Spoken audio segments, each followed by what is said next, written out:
Class 10 Kamrup ডিষ্ট্ৰিক্টৰ টেষ্টত অহা MCQৰ 4 নম্বৰ আৰু 5 নম্বৰ কুৱেশ্যনকেইটাৰ এনচাৰ কি হ'ব তোমালোকে চাই লোৱাচোন।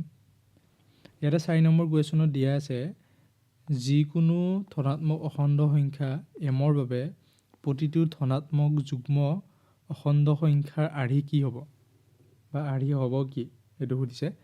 আমি যদি এমটো যদি যিকোনো অখণ্ড সংখ্যা যদি হয় তেতিয়াহ'লে অখণ্ড সংখ্যা যদি আমি 1 2 যিকোনো আমি ধৰোঁ তেতিয়াহ'লে ইয়াত যুগ্ম সংখ্যাৰ আৰ্হি কেনেকুৱা হয়। যুগ্ম সংখ্যাৰ আৰ্হি হ'বলৈ কি আছিলে আমাৰ ইয়াত যুগ্ম সংখ্যাবিলাক সদায় কিহেৰে পূৰণ হৈ থাকে বা এটা সাধাৰণ উৎপাদক কি হয় 2 হয়।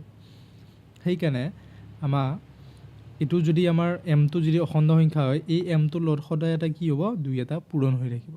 তাৰমানে যদি উদাহৰণ হিচাপে দিওঁ আমি 4টো আমি কেনেকৈ লিখিব পাৰোঁ 2 পূৰণ 2 লিখিব পাৰোঁ।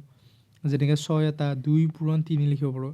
তাৰমানে এটা অখণ্ড সংখ্যা এইটো যদি এম ধৰোঁ এটা অখণ্ড সংখ্যা 2 3 যিয়ে নহওক তাৰ লগত যদি যুগ্ম সংখ্যা হয় 2 এটা সদায় পূৰণ হৈ থাকে।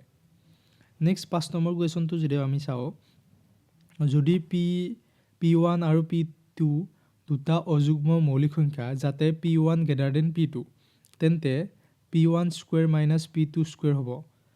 তাৰমানে P1টো কি দিয়া আছে আমাৰ ডাঙৰ ধৰা হ'ল আমি P1 এটা মৌলিক সংখ্যা ধৰি লওঁ যি অযুগ্ম মৌলিক সংখ্যা হ'ব লাগিলে আমি 5 ধৰিব পাৰোঁ আৰু এটা ধৰি লওঁ যিটো P1তকৈ সৰু হয় এইটো 3 ধৰি ল'ম। যিহেতু অযুগ্ম ধৰিব দিছে 2টো ধৰিব নোৱাৰোঁ আমি কাৰণ সেইটো যুগ্ম মৌলিক। এতিয়া ইয়াৰে যদি আমি বৰ্গ কৰোঁ 5 স্কুৱেৰ মাইনাছ 3 স্কুৱেৰ তাৰমানে কি 25 মাইনাছ 9 25ৰ পৰা 9 গ'লে কি হ'ব 16 এটা এতিয়া 16টো কি হয় প্ৰাইম নম্বৰ হয় নেকি নহয়। এটা অযুগ্ম মৌলিক সংখ্যা হয় নেকি মৌলিক সংখ্যা নহয়। অযুগ্ম মৌলিক সংখ্যাও নহয়। এটা যুগ্ম সংখ্যা হয় নেকি হয়। চি নম্বৰটো এনচাৰ। অযুগ্ম সংখ্যাও এইটো নহয়। দেখো 4 আৰু 5 নম্বৰ এনচাৰটো এইটো হয়।